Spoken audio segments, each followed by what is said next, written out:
চন্দ্রপুর নামে একটি ছোট্ট গ্রামে সকলে মিলেমিশে বসবাস করত। প্রতিদিন সকালে সূর্য ওঠার সঙ্গে সঙ্গেই গ্রামের সকল মানুষ যে যার কাজে লেগে পড়ত। সেই গ্রামের কোণেই ছোট্ট একটি ঘরে দিনমজুর রামু তার বৃদ্ধ মা ও দুই মেয়েকে নিয়ে বসবাস করত। ছোট্ট মেয়ের নাম ছিল মিষ্টি, যে ছিল খুবই ভালো, সৎ এবং সংসারী, এবং বড় মেয়ের নাম ছিল সৃষ্টি, সে ছিল ভীষণ অহংকারী ও হিংসুটে। তারা ছোট থাকতেই তাদের মা অসুস্থ হয়ে মারা গেছিল।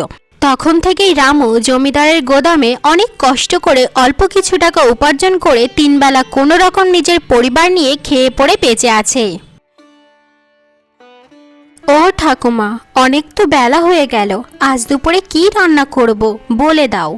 আর কি রান্না করবি রে দাদু ভাই, গরিবের ঘরে রান্নার মতো তো আর আছেই বাকি। ওই অল্প ডাল আর কটা মাছ পড়ে আছে, ওগুলোই একটু ঝাল ঝোল করে রান্না করে নে, বুঝলি দিদি ভাই, তাড়াতাড়ি যা। ঠিক আছে ঠাকুমা, আমি এক্ষুনি গিয়ে রান্না করছি, তুমি বিশ্রাম করো কেমন, যা গরম পড়েছে না আর বলার মতোই না। তা তোর বোন কোথায় সৃষ্টি, ওকে তো দেখছি না। দিদি তো এখনো ঘুমাচ্ছে ঠাকুমা। এ কি, এত বেলা হয়ে গেছে এখনো ঘুমাচ্ছে?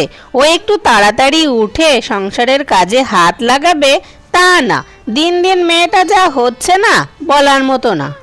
এরপর মিষ্টি দুপুরের জন্য রান্না বান্না করতে থাকে।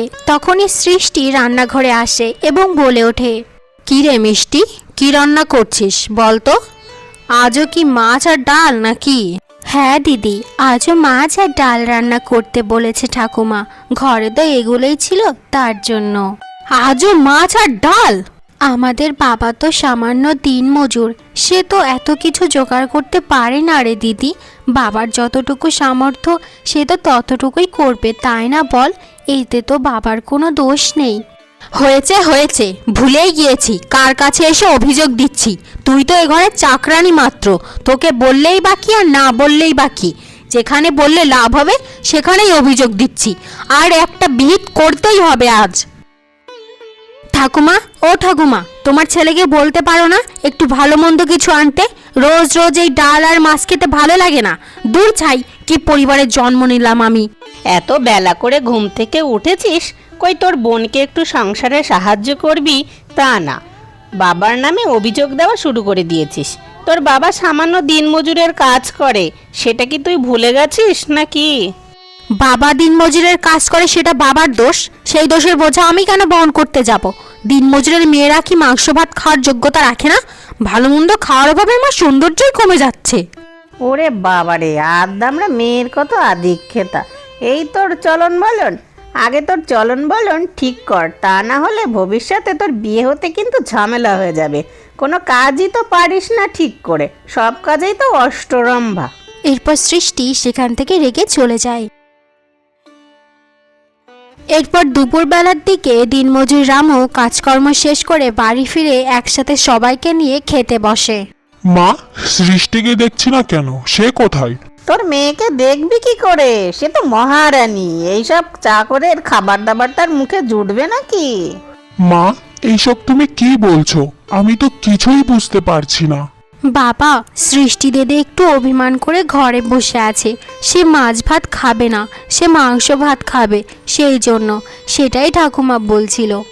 সৃষ্টি, সৃষ্টি মা কোথায়? এদিকে আয় মা, খেয়ে যা। আয়, একটু খেয়ে যা না, আসছিস না কেন? সৃষ্টি মা, মারে। দেখে কোনো লাভ নেই, তোর ওই মেয়ে অনেক জেদি হয়ে গেছে। তুই খেতে বস তো বাবা, পেটে টান পড়লে একাই খেয়ে নেবে। তারপরেও রাম সৃষ্টিকে ডাকতে তার ঘরে যায়। কি রে সৃষ্টি, তোকে সেই কখন থেকে ডাকছি, আমার কথা জবাবই দিচ্ছিস না। তুমি কে হ্যাঁ, যে তোমার কথা শুনলে আমাকে জবাব দিতে হবে, দৌড়ে দৌড়ে চলে যেতে হবে? হ্যাঁ, কি করেছো তুমি আমার জন্য? মারে, বাবার পরে রাগ করে আছিস রে মা? তুই তো জানিস রে, কত অভাবে সংসার চালাই, নুন ভাত জোগাড় করতেই দম ফেটে যায়। আর মাংস ভাত তো স্বপ্ন রে মা, স্বপ্ন। রাগ করিস না রে মা, এই মাসের টাকাটা পেলেই কিনে আনবো, তারপরে খাস মা। এইবার তুমি যদি মাংস ভাত না খাওয়াতে পারো না, তাহলে আমি ভাতের একটি দানাও মুখে নেব না। আমি জল খেয়ে জীবন কাটিয়ে দেব, এতে মরে গেলে মরে যাব, তাও খাবো না। কেউ খাওয়াতে পারবে না আমায়, বুঝেছো তুমি? মারে, মা, মরার কথা মুখে নিস না, তোর মা মরার পর থেকে তোরা দুটি বোনই তো আমার চোখের মণি। আমি দেখছি, আমি দেখছি কি করা যায়। তুই একটু শান্ত হ মা, একটু শান্ত হ। সঙ্গে সঙ্গে রাম মেয়ের আবদার পূরণ করার জন্য জমিদার বাড়িতে চলে যায়। এ কি রাম, তুমি না কিছুক্ষণ আগেই কাজ করে বাড়ি ফিরে গেলে, এখন আবার এলে কেন? কোনো কি দরকার নাকি? আগে আগে জমিদার বাবু, আমি খুব বিপদে পড়ে এসেছি। আমার বেতনের টাকাটা একটু আগাম দেন না, আমার খুব দরকার। এমনিতেই তো কাজকর্ম ঠিক করে করতে চাও না, তার উপর আবার বেতন এরকম করে আগাম নিয়ে গেলে আমার কিন্তু অন্য লোক খুঁজে নিতে হবে রামু। না না না জমিদার মশাই, গরিবের পেটে এমন লাথি মারবেন না। আসলে আমার বড় মেয়েটা মাংস খাওয়ার আবদার করেছে, মাংস না দিলে সে খাবার মুখেও নেবে না, তাই একটু সাহায্য চাইতে এলাম। আপনি ছাড়া আর কে আছে? কে দেবে আমায় টাকা? একটু সাহায্য করিন এই গরিবকে, জমিদার বাবু একটু সাহায্য করুন। আচ্ছা আচ্ছা, কেঁদো না, আমার আবার দয়ার শরীর, আমার কাছে কেউ দয়া চাইলে আমি আবার দয়া না করে থাকতে পারি না। তো অনেকদিন ধরেই আমার বাড়িতে কোনো দাস নেই, বুঝেছো? ঘরে সব ময়লাপাতি জমে রয়েছে, ঘরে ধুলো পড়েছে। তোমার না দুই মেয়ে আছে, যে কোনো একটা মেয়েকে পাঠিয়ে দিয়ে আমার ঘর পরিষ্কার করে দিতে পারো, তাহলেই আমি টাকা দিয়ে সাহায্য করব। না হলে বাপু অন্য কোথায় দেখে নাও। আগে আগে না জমিদার বাবু, অন্য কোথায় কেন দেখব? আমার মেয়ে এসে আপনার ঘর চকচক ঝকঝকে করে দিয়ে যাবে। এরপর রামু বাড়িতে গিয়ে ছোট মেয়ে মিষ্টির কাছে সমস্ত কথা খুলে বলে।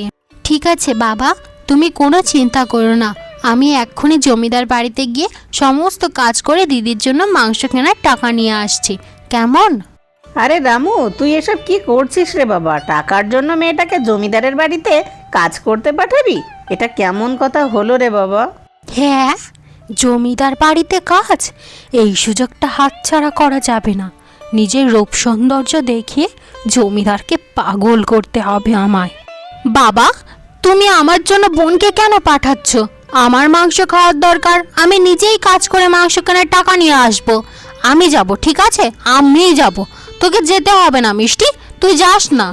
দিদি, তুই তো ঘরের কাজ ঠিক মতো করতেই পারিস না, তাহলে জমিদার বাড়িতে এত কাজ কি করে করবি? আমি যাই দিদি, কোনো ব্যাপার না। হ্যাঁ রে সৃষ্টিমা, জমিদার অনেক কড়া প্রকৃতির লোক, কাজকর্ম ঠিক করে না করলে সে ঠিক মতো টাকাও দিতে চাবে না। তোর তো কাজ করার অভ্যাস নেই, আমার মিষ্টিমা তো অনেক ভালো কাজ করে, তাই মিষ্টিমাই যাক। উফ বাবা, তুমি কেন আমায় অকর্ম ভাবো বলো তো? কাজে কর্মে আমি মিষ্টির থেকেও আগিয়ে, আজকে সেটার প্রমাণই দেব। আমাকে নিয়ে চলো তাড়াতাড়ি। এরপর রাম তার বড় মেয়ে সৃষ্টিকে নিয়ে জমিদার বাড়িতে নিয়ে যায়। প্রণাম নেবেন জমিদার মশাই, আমি হলাম দিনমজুর রামের বড় মেয়ে সৃষ্টি। আপনার বাড়িতে কি কাজ আছে আমায় বলুন, আমি সব করে দিচ্ছি। সুন্দর সৃষ্টিকে দেখে জমিদার বাবু অবাক হয়ে যায়। হ্যাঁ, তুমি দিনমজুর রামের মেয়ে সৃষ্টি?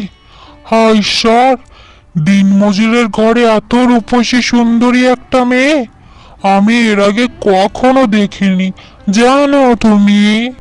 আমার এই সৌন্দর্য রূপসী হয়ে কি লাভ বলুন তো? দিনমজুরের ঘরে কত অভাবে দিনকাল পার করতে হয় আমার, সবই আমার কপাল জমিদার বাবু, জানেন আপনি? তোমার মতো সুন্দরী মেয়ে আমি থাকতে আর কোনোদিনও কষ্ট থাকবে না, বুঝেছো? ইচ্ছা করছে তোমার ওই কোমল হাত দিয়ে একটি কাজও না করাই, কিন্তু কি করব বলো, কোনো দাসই তো নেই। ঘরে ধুলো পড়ে আছে, একটু কষ্ট করে আমার ঘরে ধুলোগুলো ঝেড়ে দাও সুন্দরী। এই জমিদারের বউ হওয়ার জন্য যে কি কি করা লাগছে আমার। জমিদার বাবু, আপনার ঘরটা পরিষ্কার করে ঠিক করে সাজিয়ে দিয়েছি, ঠিক আছে তো? ঠিক আছে মানে? একদম পুরো 100-তে 100 এমন করে সাজিয়েছ না, দেখে মনে হচ্ছে আজকে যেন আমার বিয়ের প্রথম রাত। ইস, মাথাটা যে যন্ত্রণা করছে না। ইস রে, আপনার মাথা যন্ত্রণা করছে বুঝি? আমি আপনার মাথায় একটু তেল দিয়ে মালিশ করে দিই। ঠিক আছে, তুমি যখন দিতে চাইছো তাহলে দিয়ে দাও, না আর কেন করব বলো। এরপর সৃষ্টি জমিদারের মাথায় তেল দিয়ে মালিশ করে দিতে থাকে। এভাবেই ধীরে ধীরে তারা অনেকটাই কাছে এসে যায়।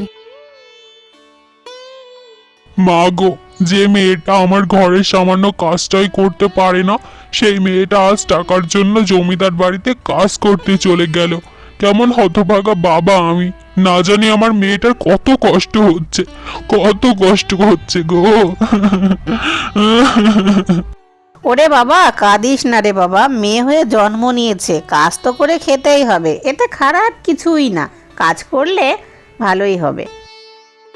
সুন্দরী, তোমার সাথে আজকে যে সুন্দর মুহূর্ত কাটালাম, এরকম মুহূর্তের আগে আমার জীবনে কখনো আসেনি, জানো তুমি, জানো।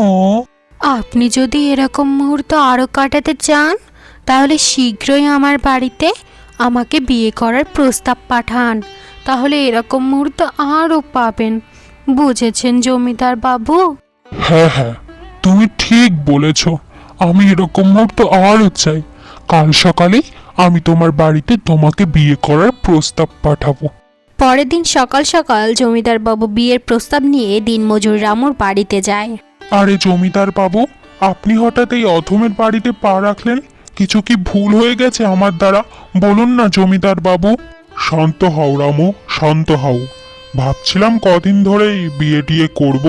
কদিন আগে তোমার বড় মেয়ে সৃষ্টিকে আমার বাড়িতে পাঠালে, ওকে দেখে মনে হলো আমার বাড়িতে আমার বউ করে নিয়ে যাওয়াই উচিত।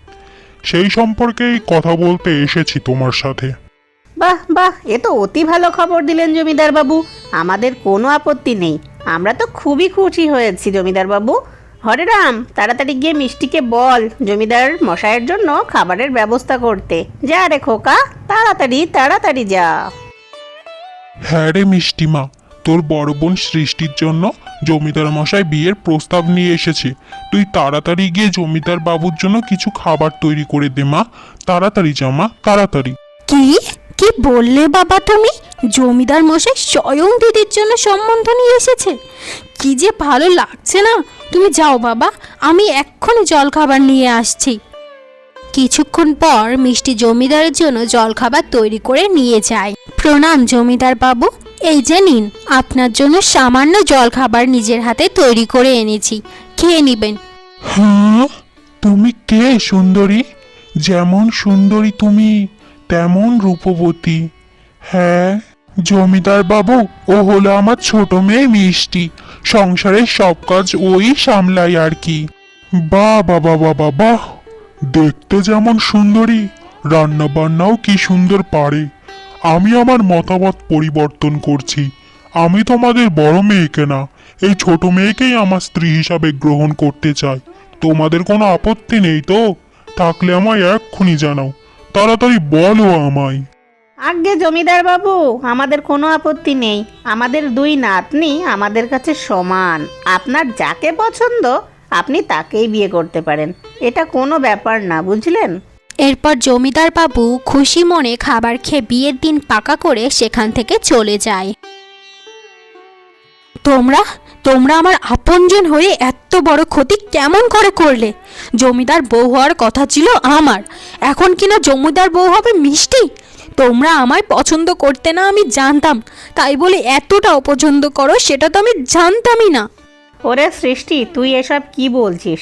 তুই কি আমাদের পর কেউ নাকি যে তোর বিয়ের ঘর ভেঙে দেব? জমিদার যাকে পছন্দ করেছে সে তাকেই বিয়ে করবে। তোরা দুই বোনই আমাদের কাছে সমান প্রিয়, বুঝেছিস? তোকে তো আগেই বলতাম কাপড় চোপড় একটু ঠিকভাবে পর, ভালো ঘরে বিয়ে করতে হলে এসব লাগে। সৃষ্টিমা, তুই আমাদেরকে ভুল বুঝিস না মা। তুই চিন্তা করিস না, যোগ্য পাত্র দুনিয়াতে তো আর একটা না, আরো অনেক আছে। তাদের সাথে তোর ধুমধাম করে বিয়ে দেব। এতে এত কষ্ট পাস না মা তুই। তোমরা কিছু বুঝতে পারছো না দেখেই তোমরা আমাকে এভাবে বোঝাচ্ছ। তোমরা আমার অনেক বড় ক্ষতি করে দিয়েছো, অনেক বড়। আরে সৃষ্টি, তুমি এসেছো? মনে মনে ভাবছিলাম তোমার কথাই, আর তুমি চলে এলে। আমার সাথে আপনি কিভাবে করতে পারলেন এটা? আপনার তো আমাকে বিয়ে করার কথা ছিল, আপনি আমার ছোট বোনকে বিয়ে করার কথা পাকাপাকি করে এলেন কেন? কেন বলুন আমায়, কেন? আমি কাকে বিয়ে করব নাকি করব না সেই জবাব কি আমি তোমাকে দেব নাকি? তোমার ছোট বোন মেয়েটাই এরকম, যাকে দেখলে বউ বানাতে ইচ্ছা করে। আর তুমি তো আমাদের মতো জমিদারদের রক্ষিত হবারই যোগ্য। আপনি আমায় রক্ষিতা বললেন? আমার সাথে সময় কাটানোর সময় সেটা মনে ছিল না? বিয়ের কথা আসতেই যত বাহানা! এই ধোঁকাবাজি আমি মানব না, সবার কাছে সব বলে দেব আমি, বুঝেছেন আপনি? দুশ্চরিত্রা মেয়ে, সবার কাছে তুই কি বলবি? তোর বলার আগেই আমি বদনাম করে দেব যে তুই কত বড় দুশ্চরিত্রা। এখন আবার জমিদারের সাথে পাঙ্গা নিতে এসেছিস, এর ফল ভালো হবে না। তোদের সব কটাকে গ্রাম ছাড়া করবো আমি, বুঝেছিস? চুপচাপ এখান থেকে বেরিয়ে যা যদি সম্মান রক্ষা করতে চাস। জমিদারের সাথে পাঙ্গা, যত সব। কেন আমার সাথে এমন করলেন জমিদার বাবু? সঙ্গে সঙ্গে সৃষ্টি মিষ্টির কাছে গিয়ে সমস্ত কথা খুলে বলে আর কাঁদতে থাকে। এই বিয়েটা তুই ভেঙে দে মিষ্টি। সৃষ্টি দিদি, জমিদার গিন্নি হওয়ার কারণে তুমি এত বড় একটা কাণ্ড করলে? ছি ছি ছি ছি ছি ছি, তুমি এটা ঠিক করনি।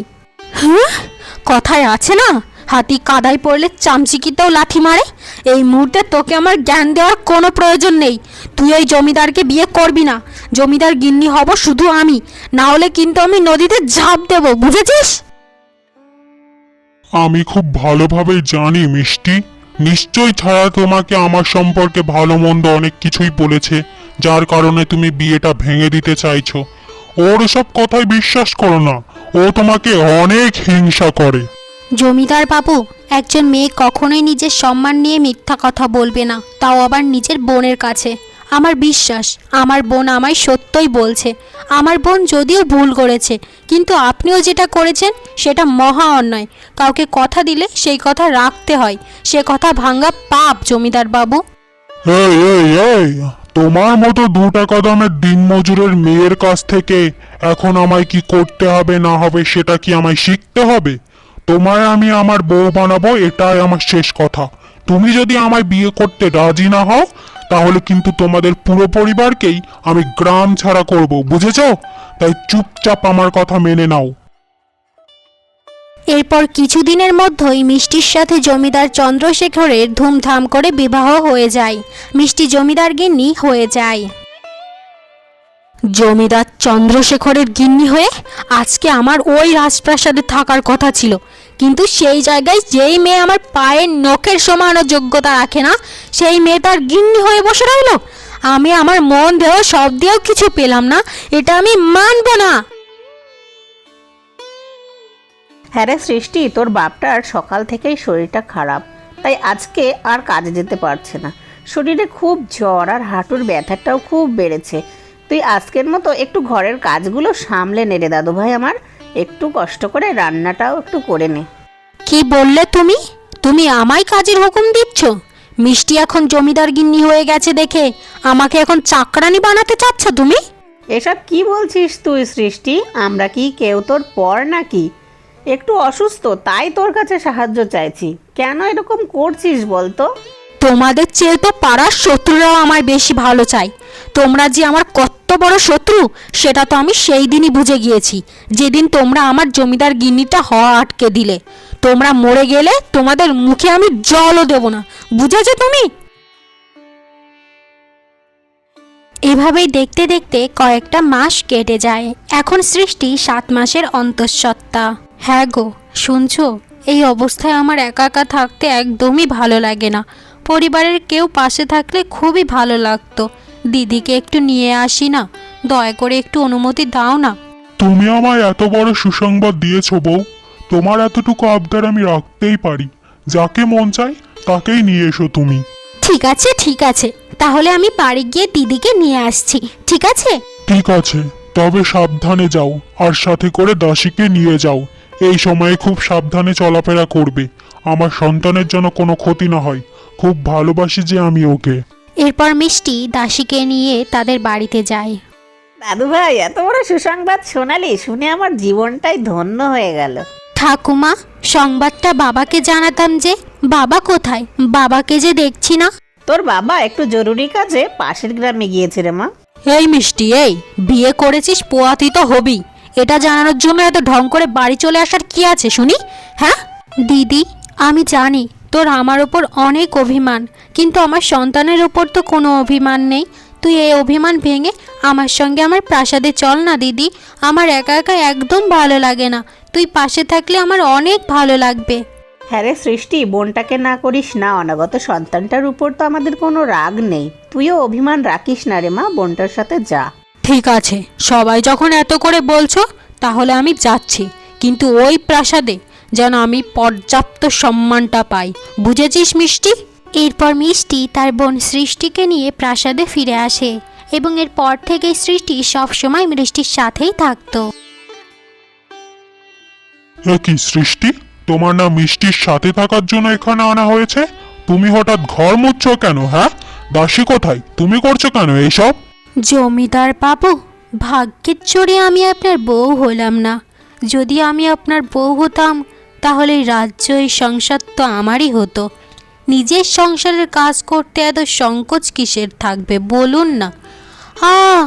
কোমরটা ব্যথা, একটু কাছে আসুন না, আমায় একটু তুলুন না। কি হলো, তুলুন না জমিদার বাবু। সৃষ্টি, তুমি একবার এসব করে আমায় তোমার জালে ফাঁসিয়েছো, এবার আর পারবে না, কারণ আমার বউয়ের পেটে আমার অনাগত সন্তান। আমি তাদের দুজনকে অনেক ভালোবাসি। ভবিষ্যতে এমন বাজে ইঙ্গিত দিলে তোমার এই প্রাসাদ থেকে বের করে দেব, বুঝেছো তুমি? দাসী, দাসী কোথায় সব? দাসী! আগে কর্তা বাবু, আমায় ডেকেছেন? না, তোমায় ডাকিনি, তোমায় ফুলের মালা দিয়ে বরণ করতে চাই। এই ঘর মোছার দায়িত্ব তো তোমার, তো তুমি থাকতে সে কেন মুছছে ঘর? এরপর থেকে যদি আর এমন হয় তাহলে কিন্তু তোমাকে এখান থেকে বের করে দেবো, বুঝেছো? আজকে আজকে দ্বিতীয়বারের মতো তুমি আবার আমার মন ভাঙলে জমিদার চন্দ্রপ্রসাদ। এই শোধ আমি তুলেই ছাড়বো আমি। সন্তান আর বউকে খুব ভালোবাসো না? তোমাদের সংসারে আমি আগুন জ্বালিয়ে দেবো। এভাবেই কেটে যায় আরো কিছু মাস। একদিন হঠাৎ মিষ্টির ভীষণ প্রসব বেদনা শুরু হয়। আর স্বামী, আমি মরে যাচ্ছি, কিছু একটা করুন। কান্না করো না, ধৈর্য ধরো, আমি এক্ষুনি তোমার জন্য কিছু একটা ব্যবস্থা করছি। কান্না করো না তুমি, একটু কষ্ট কর মিষ্টি, তুই পারবি, আমি জানি তুই পারবি। একটু ধৈর্য ধর মিষ্টি, তুই ধৈর্য ধর। অবশেষে অনেক কষ্টের পর মিষ্টি একটা ফুটফুটে কন্যা সন্তান জন্ম দেয়। কি সুন্দর জমিদার গিন্নি হয়ে ফুটফুটে বাচ্চার জন্ম দিয়ে নাক ডেকে ঘুমাচ্ছিস। ভাবছিস কি রানী হয়ে রাজ করবি? আমি সেটা হতে দেব না মিষ্টি, বুঝেছিস? তুই হতে দেব না আমি। এই কথা বলে সৃষ্টি চুপি চুপি মিষ্টির সন্তানকে সাথে নিয়ে নদীর জলে ঝুড়িতে রেখে দেয়। এরপর মিষ্টির ছোট্ট বাচ্চাটি নদীর জলে ভেসে যেতে থাকে। যা যা, ভেসে দূরে যেখানে খুশি সেখানে গিয়ে মর, আর যেন কখনো ফিরে না আসিস। কি ব্যাপার সৃষ্টি, আমার সন্তান কোথায়? আর তোমার হাতে এই খরগোশ কেন? আসলে জমিদার বাবু, দুঃখের সাথে জানাতে হচ্ছে যে মিষ্টি খরগোশকেই জন্ম দিয়েছে। এটাই হলো আপনার সন্তান। এ তুমি কি বলছো সৃষ্টি? তোমার মাথা কি নষ্ট হয়ে গেছে? জমিদার চন্দ্রপ্রসাদের ঘরে এই খরগোশখানা জন্ম নেবে কিভাবে? এটাই তো বাস্তব জমিদার বাবু, আপনার চোখের সামনেই তো আপনি সব সত্য দেখতে পারছেন। সেই খরগোশ ছানাটিই জন্ম দিয়েছে। নিশ্চয় মিষ্টির আগের জন্মে কোনো দোষ ছিল, যার ফলে এই জন্মে ওর এই অবস্থা হলো। কি সাংঘাতিক ব্যাপার স্যাপার! হায় ঈশ্বরে, আমার কি সর্বনাশ হলো! লোকেরা জানলে আমার মান সম্মান সব ধূলিসাৎ হয়ে যাবে। এখনই এই খরগোশ ছানাকে আমার চোখের সামনে থেকে সরিয়ে দাও সৃষ্টি। আজ্ঞে মালকিন, আপনি সুস্থ বোধ করলে এক্ষুনি আপনাকে জমিদার বাবু ডেকে পাঠিয়েছেন, এক্ষুনি যেতে বলেছেন আপনাকে। আমার শরীরটা তো অত ভালো লাগছে না, তুমি ওনাকে গিয়ে বলো এখানে আসতে। আর আমার সন্তান কোথায়? তাকে তো দেখছি না, বলো আমার সন্তান কোথায়? আসলে মালকিন, এর থেকে বেশি কিছু বলতে আমাকে নিষেধ করেছে, আর আপনাকে জরুরি তলব করেছে। আপনি যান মালকিন। এরপর মিষ্টি জমিদারের ঘরের দিকে চলে যায়। এসব তুমি কি বলছো চন্দ্রশেখর? তোমার মাথা ঠিক আছে তো? আমার মতো সুস্থ একজন মানুষের থেকে কি করে খরগোশছানা জন্মগ্রহণ করতে পারে? তোমার কি ভ্রম হয়েছে কোনো? ভ্রম হয়েছে মানে? চোখের সামনে তাহলে খরগোশছানা দেখলাম, ওটা কি হাওয়ার থেকে উড়ে উড়ে এসেছে নাকি? তোমার মতো অপয়া অভিশপ্ত মেয়েকে বিয়ে করাই আমার ভুল ছিল।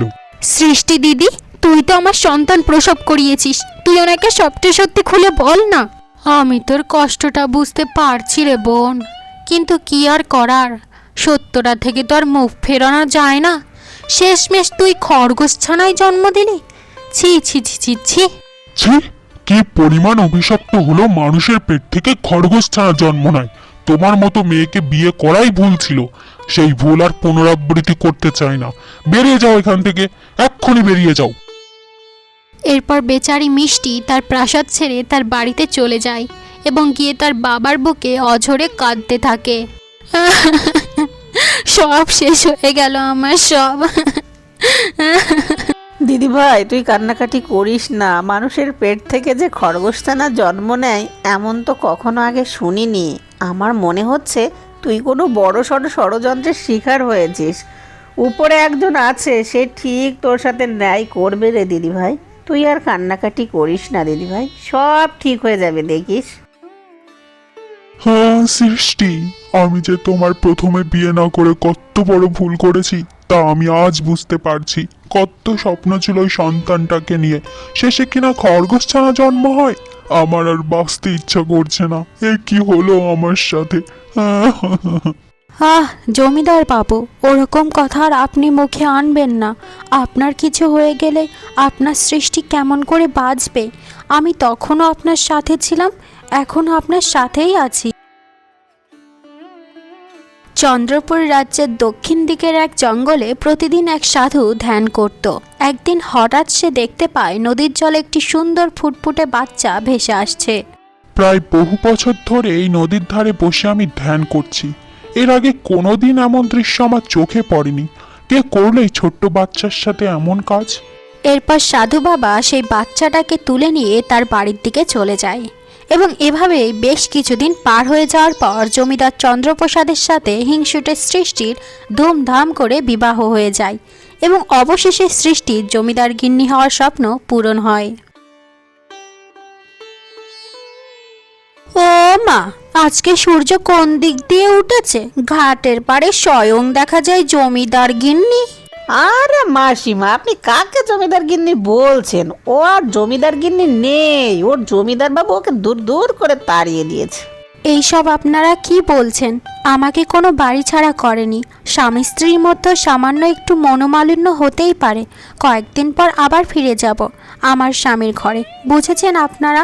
ওরে বাবারে, স্বামী স্ত্রীর মধ্যে মনোমালিন্য হয় জানতাম, কিন্তু মনোমালিন্য দেখে স্বামী যে আর একটা বিয়ে করে নেয় সেটা তো জানতাম না বাপু।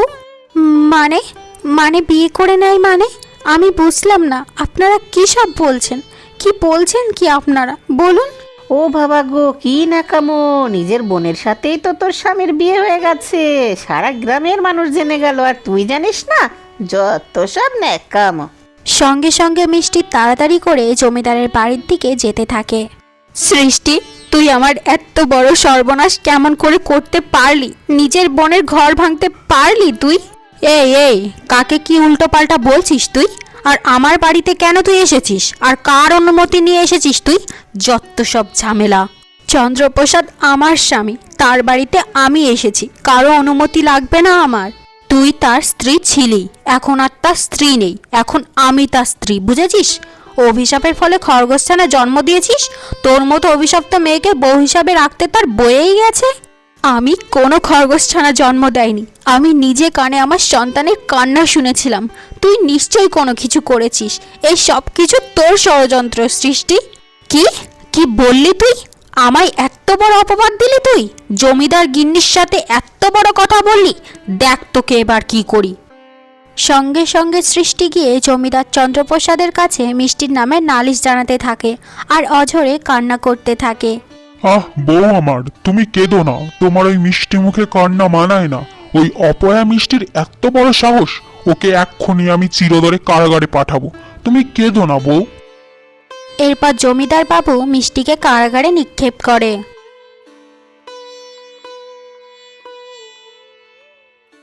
মালিক, আমার আজকের মতো সকাল সকাল কাজ হয়ে গেছে। আমাকে কি কটা টাকা ধার দেওয়া যাবে? খুবই সমস্যা আমার। তুমি তো এমনিতেই এর আগে কতগুলো টাকা ধার করেছো, এখনো তো ওগুলোই শোধ করনি, আবার নতুন করে চাইছো যে? কি জ্বালা রে বাবা! আগে আগে আমার ঘরে অনেক অভাব, তো সেই জন্যই আমি কথা দিচ্ছি, এবারের মতো দিয়ে দিলে আমি সামনের মাসে সমস্ত ধার শোধ করে দেব। সামনের মাস বলেই তো এতগুলো টাকা নিলে, কিন্তু তোমার তো আর সামনের মাস আসেই না। ও মা, তোমার কি হয়েছে? তুমি কাঁদছো কেন? তোমার কি শরীর খারাপ লাগছে মা? বাবারে, মিষ্টিকে তো জমিদার চন্দ্রপ্রসাদ কারাগারে ভরে দিয়েছে। এবার আমার মিষ্টি মায়ের কি হবে রে? ও বাবা রে! কি বলছো মা এসব? মিষ্টিকে জমিদার কারাগারে নিক্ষেপ করেছে? এই খবর আমায় এখন কেন দিচ্ছ মা? তাড়াতাড়ি চলো জমিদার বাড়িতে। কিরে সৃষ্টি, তুই জমিদারের পাশে মাথায় সিঁদুর দিয়ে বসে আছিস কেন? স্বামীর পাশে তার স্ত্রী এভাবে বসবে না তো কে বসবে ঠাকুমা? এই হতচ্ছাড়ি নির্লজ্জ বেহায়া মেয়ে, এসব কি বলছিস? শেষমেশ কিনা বোনের স্বামীকে বিয়ে করে নিলি? হায় রে হায় রে হায়, কি অলক্ষণে মেয়ে রে তুই বাবা! মা বাদ দাও, যা হয়েছে হয়েছে, কিন্তু জমিদার বাবু আমার মিষ্টিকে কেন কারাগারে দিলেন? আমার মেয়েটা এমনিতেই কত কষ্টের ভিতরে আছে। আসলে ভুলটা আমারই। আমার সৃষ্টিকে বিয়ে করা উচিত ছিল। রূপগুণ দেখে একটা অভিশপ্ত মেয়েকে নিজের বউ করে এনেছি, যে কিনা খরগোশছানা জন্ম দিয়েছে। তার উপর আবার এসে সৃষ্টিকে কথা শোনায়। কত বড় সাহস! এর জন্য ওকে কারাগারে দিয়েছি। আমার সৃষ্টি না বলা পর্যন্ত ওকে আমি ছাড়বো না। তোমরা বুঝেছো? আর আমি তো ওই হতচ্ছাড়িকে কোনো দিনই ছাড়ানোর কথা বলবো না। আমায় কিনা বলে আমি ওর সাথে ষড়যন্ত্র করেছি। পচে গলে মরবে ওইখানে সারা জীবন। শয়তান মেয়ে, তুই খারাপ আমি জানতাম, কিন্তু তুই যে এতটা স্বার্থপর পাষণ্ড যে নিজের বোনের সংসারই ভেঙে খাবি তা আমি জানতাম না। এইসব কিছুই তোর ষড়যন্ত্র। এটা আমার আর বুঝতে আর বাকি নেই রে, বুঝেছিস তো তুই? ঠাকুমা, তুমি যদি একবার আমার সাথে এইভাবে কথা বলো, আমি কিন্তু ভুলে যাব তোমার সাথে আমার কোনো সম্পর্ক আছে। যাও, বেরিয়ে যাও এখান থেকে, আর কোনোদিনও এখানে আসবে না। আরে জমিদার বাবু, আমি আপনার দুটো পায়ে পড়ি, দয়া করে আমার মেয়েটাকে মুক্ত করে দিন। আমার মেয়ে আর কোনোদিন আপনাদের মাঝে আসবে না, দয়া করুন জমিদার বাবু। হা হা, এমন করে বললে তো আর হবে না। এভাবেই তো ওকে মুক্ত করা যাবে না, ও যে অপরাধী। তাহলে জমিদার বাবু অন্তত একটিবার আমার মেয়েটাকে চোখের দেখা দেখতে দিন। হ্যাঁ রে মিষ্টি, অনেক চেষ্টা করার পরেও জমিদার তোকে কারাগার থেকে মুক্ত দিতে রাজি হয়নি। তোর নিজের বোনই যে তোর বিরুদ্ধে। আজ আমি এই প্রাসাদে এসে স্পষ্টভাবে বুঝতে পেরেছি আমার সন্তান বদল হওয়ার পেছনে সৃষ্টি দিদির গভীর ষড়যন্ত্র আছে। আমার বিশ্বাস আমার সন্তান এখনো কোথাও না কোথাও জীবিত আছে। ও মা, তুমি কান্না করলে মিষ্টির মনটা যে ভেঙে যাবে। তুমি থামো না মা, থামো। হ্যাঁ রে মিষ্টি, তুই একদমই ঠিক বলেছিস। আমারও তাই বিশ্বাস যে তোর সন্তান কোথাও না কোথাও বেঁচে আছে, অবশ্যই। বাবা, ঠাম্মা, তোমরা যে করে হোক আমার সন্তানকে খুঁজে বের করো। আমার সন্তানের মুখটা জন্মের পর থেকে একটি বারও দেখতে পারিনি। শুধু এই কানে ওর কান্নার আওয়াজটাই ভাসে। তুই একদম চিন্তা করিস না মা, ওপরওয়ালা আছে, সেই তোর সাথে এত বড় অন্যায় হতে দেবে না। একদিন দেখবি তোর সন্তান তোর কোল আলো করে আবার ফিরে আসবে। অন্যদিকে মিষ্টির সেই ছোট্ট মেয়ে সাধুর ডেরায় বড় হতে থাকে। হা হা রে, ছোট্ট শিশুটি কেমন করে অঝরে কাঁদছে। নিশ্চয় ওর পেটে অনেক খিদে। যাই, আমি গিয়ে ওকে গরুর দুধ খাওয়ানোর ব্যবস্থা করি। এই কথা বলে সাধু ঘর থেকে বেরিয়ে আসে এবং তার পালিত গরু দুধ খাওয়ায়, এবং সঙ্গে সঙ্গে বাচ্চা মেয়েটি খুশি হয়ে যায়। হ্যাঁ রে রামু, কখন থেকে খাবার সামনে নিয়ে বসে আছিস, খাচ্ছিস না রে কেন যে? মা, একটা সময় আমার দুই মেয়েকে ছাড়া আমার গলা দিয়ে খাবার নামতো না, আর আজ দুই মেয়ের কেউই আমার পাশে নেই। আমার বড় মেয়েটা আমার ছোট মেয়েটার জীবন কেমন বিষিয়ে তুলেছে। এইসব আমি আর মানতে পারছি না। আমার যে গলা দিয়ে খাবার নামছে না মা, নামছে না। জন্মের পর আমার মেয়ের সন্তানটাকে একটু কোলেও নিতে পারলাম না মা। ওরে বাবা রে, তুই এভাবে ভেঙে পড়লে আমায় কে ভরসা দেবে রে বাপধন? সৃষ্টি, মিষ্টি, তোদের মা মরে যাওয়ার পর থেকে তোরাই যে আমার বেঁচে থাকার সম্বল ছিল। আজ তোদের দুজনের কেউই আমার পাশে নেই। এক বোন আর এক বোনের শত্রু হয়ে গেছিস। ছোট মেয়েটা স্বামী সন্তান হারিয়ে পাগল প্রায়। বাবা হয়ে কিছুই করতে পারছি না, আমি কিছুই না। এভাবেই কাঁদতে কাঁদতে হঠাৎ রামুর বুকে ভীষণ ব্যথা ওঠে এবং যন্ত্রণায় ছটফট করতে থাকে। হায় রে, আমার কি সর্বনাশ হয়ে গেল। মেয়েদের কষ্টে ছেলে আমার মরেই গেল। কেউ আর রইল না রে, কেউ আর রইল না। সঙ্গে সঙ্গে দাসী এসে সৃষ্টির কাছে তার বাবার মৃত্যুর খবর জানায়। ভালো হয়েছে মরেছে, বেঁচে থাকতে তো কোনোদিন আমাকে শান্তিতে থাকতে দেয়নি, এখন মরে গিয়ে নিজে চিতায় উঠে শান্তি করুক। এই শোন, এই খবর যেন কোনো মতেই মিষ্টির কানে না যায়। খামোখা আবার কান্নাকাটি করবে, দেখার জন্য দরদ উতলে পড়বে, অত সব ন্যাকামো আমি সহ্য করতে পারবো না। কারাগারের ভিতর মিষ্টি ঘুমাচ্ছিল। হঠাৎ মিষ্টি মা, মারে, তোর মা আর আমি মিলে তোর সন্তানকে খুঁজে পেয়েছি রে মা। এই যে দেখ, তোর সন্তান আমাদের কাছে। হ্যাঁ রে মিষ্টি মা, তুই চিন্তা করিস না, খুব শীঘ্রই তোর সন্তান তোর কোলে ফিরে আসবে। তুই খুব ভালো থাকবি মা, খুব। এ আমি কি স্বপ্ন দেখলাম? এরকম স্বপ্ন তো আমি এর আগে কখনো দেখিনি। শুধু জন্মের পর থেকে মায়ের ছবি দেখেছি। এইভাবে সামনাসামনি মাকে, মায়ের পাশে বাবাকে, আর মায়ের কোলে আমার সন্তানকে, এই স্বপ্নের মানে কি আমি তো কিছুই বুঝতে পারছি না। আমার যে খুব ভয় লাগছে, আমার যে খুবই ভয় লাগছে। অবশেষে দুপুরের দিকে অসহায় রামের শেষ কার্য সম্পূর্ণ হয়। হে আরে টিনা, কি দিনকাল পড়লো রে বাবা। বাপ মরলে কোনোদিনও দেখতে আসে না এরকম, এর আগে তো কখনো দেখিনি। দুটো মেয়ের একটা মেয়েও দেখতে এলো না বাপটাকে। ছি ছি ছি ছি। হ্যাঁ, একেবারে তাজা কথা বলেছিস রে। এই যে কি যুগ এসে পড়লাম। আমাকেই দেখ না, আমার একটা মাত্র ছেলের বউ, আমিই মরে গেলে আমার সঙ্গে পাগলি হয়ে যাবে। তাহলে বোঝো আমাদের ভিতরে কেমন সম্পর্ক। ইয়ে কি মা, এই সব কি বলছেন আপনি? মরলে পাগল হবো কেন? আপনি মরলে তো আপ সেরে বাঁচবো। আরে এই বৌমা, কোথায় কি বলতে হয় জানো না নাকি? এইভাবে দেখতে দেখতে প্রায় 10টা বছর কেটে যায়। মিষ্টির ছোট্ট মেয়ে চন্দ্রা, সেও বড় হয়ে যায়। বাবা, আমি আপনার শিষ্য হতে চাই। দয়া করে আমাকে আপনি শিষ্য হিসাবে গ্রহণ করুন না। মারে, তুই এখনো অনেক ছোট, এখনো তোর হাসি খেলার বয়স। আর একটু বড় হয়ে নে, এরপর দেখা যাবে, কেমন? না বাবা, আমার ওইসবের প্রয়োজন নেই। আমি আপনার শিষ্য হয়ে অনেক জ্ঞান অর্জন করতে চাই।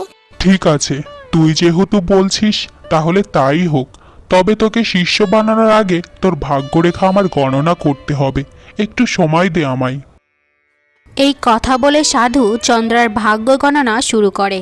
সঙ্গে সঙ্গে সেই সাধু চন্দ্রার সমস্ত অতীত দেখতে পায়, যা দেখে সে অবাক হয়ে যায় আর বলে ওঠে, মা চন্দ্রা, তুই কোনো সাধারণ ঘরের মেয়ে না মা। এইসব তুমি কি বলছো বাবা? আমি তো কিছুই বুঝতে পারছি না। আমায় একটু খুলে বলো না বাবা।